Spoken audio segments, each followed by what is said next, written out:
Unicron.com? Oh, Unicron.com. Cool. All right. This is John Warden and Jerry Giovanna. And this is for Unicron.com. I want to ask you guys, what do you do from like what is your day-to-day like for Hasbro?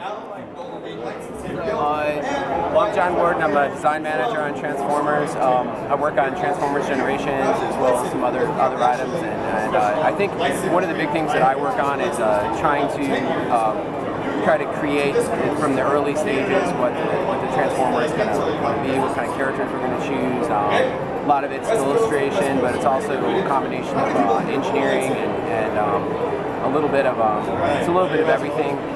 In the beginning, we really look at what the play pattern is. We try to look at kid insights, fan insights, and try to figure out what's the best toy for the price point. And a lot of it is drawing and cracking apart Transformers and building them and stuff like that. The big thing that we do also is work with our partners as far as how we can kind of drive home the final product.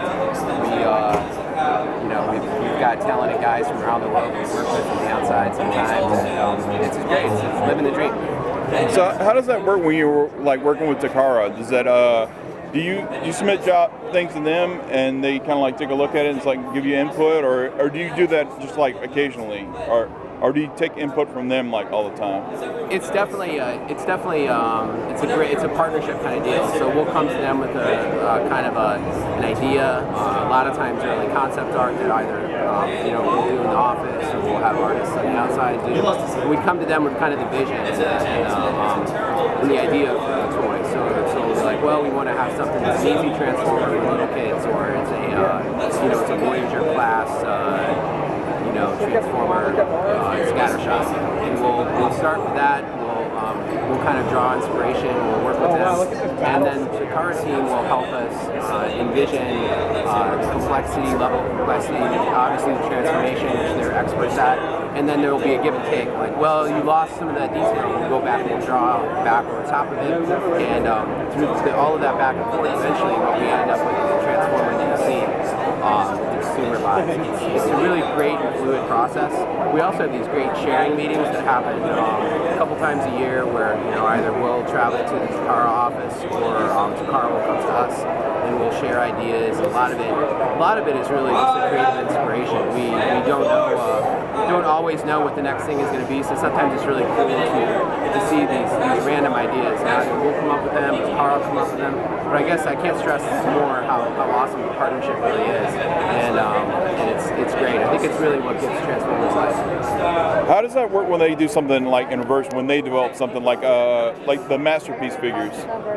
That's a good question. You want to take that one? For Masterpiece, Takara Tomy Designs, they have their whole Masterpiece line that they've had for years now, and they'll show us different new masterpieces that they have going into development, and then we'll look at which masterpieces we want to bring for the rest of the global release, and we'll do 2 to 3 a year of the masterpiece items, and we love those products. They're fantastic so far. Our collectors and fans of Transformers, to bring the masterpiece over from Japan is a great experience. A good question for you for like development. What is it like when you want to bring a new line together, like you did Combiner Wars, and then we heard about like Titan Wars like at BotCon? How does that come about when you want to develop like a whole new line like that? Well, right now we're actually in that development, just starting 2017 development. So now, even though it's July of 2015, we're already working on 2017 and beyond. And so there's several things. Everything's story-led. So the great stories we have coming out, whether it's through theatrical or animation, or that we're creating, we just recently announced our Machinima partnership for Generations, and they're going to be creating a new animated series about Combiner Wars.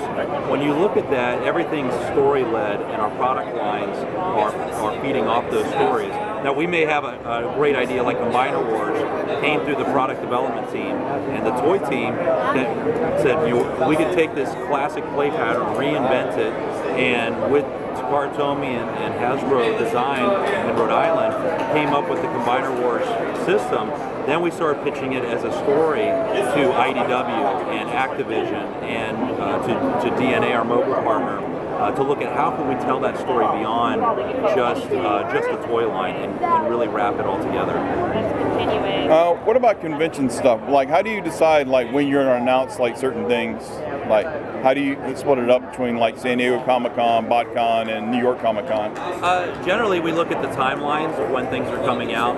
We want to be able to space out the information so that, we had BotCon just a few weeks ago, and so we wanted to make sure we had some nice, meaty reveals there for the fans that have traveled to BotCon. And then we want to make sure we save some for Comic-Con, because you've got, 3 weeks later we're here in San Diego. We want to make sure that we have some great reveals there. And then we have even New York Comic-Con, even though we have a smaller presence there, what we can announce there. That's a great public forum, these conventions that we can announce and be able to talk to the public, talk to the fans, and be able to say, hey, here's what's coming next down the development timeline for story and for product, etc. How did the development work for Victorion? Because you seem to like have that like after the poll was done, like up and like ready for prototype pretty fast. Yeah, I'll let John take that. The brand team and I were just talking about this. I think what's unique about that item is I'm really proud of it, because not just because how it turned out, but also because how well we all worked together. And it was a fast-moving train, and if any piece of that were to go off the rails, the whole project would have been late. We wouldn't have been able to show everybody here at Comic-Con. And I think, as soon as the polls closed, we had concept art like ready to go on some of the things. Like, we didn't know if it was going to be male or female, so we had male versions created, we had female versions created. We had kind of worked through some of the early development stages, and we had some renderings on either side. It's like anything in the concept development process. A lot of times there's stuff that ends up on the cutting room floor, but we had to do all this extra work. But then once the polls went down, we knew we had to run. We had to coordinate with Takara immediately. We actually flew to Japan. We took care of it over there. We had the most compressed schedule possible. And when working together with all the teams, it's a testament to how well we work together, the Transformers team, that we're all able to very quickly, the branding packaging team was able to create the awesome poster that they did. It's really the passion of all the different aspects of the department who were really able to get this thing at San Diego.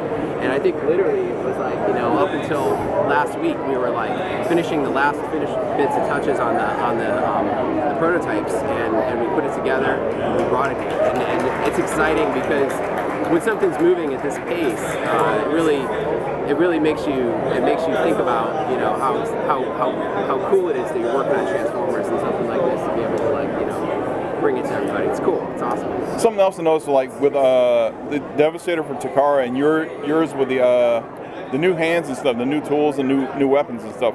Have you guys ever considered like doing weapons packs or like any kind of like additional upgrades to these Combiner Wars figures? Because they're pretty popular and people kind of like want that stuff. They saw the new hands and the feet on Victorion. They were just excited, like to know about that.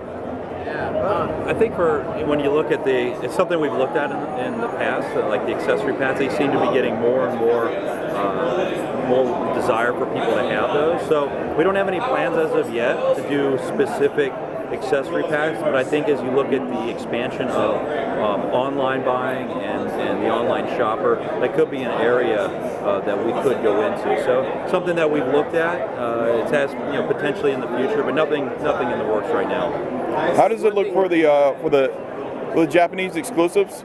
You did some online stuff this year. Have you considered doing that again for the other exclusives they seem to be working on? Yeah, the two that we released in May. Yep. What worked out great for that project and that timeline was we have a time in May what we call May Mayhem, and so we love that as an online opportunity where we can go out and release some things through online retail, and we could go that way, that people can go and buy different exclusives, things that weren't released necessarily in the U.S. or maybe something that Takara Tomi's working on in Japan. So it's something that works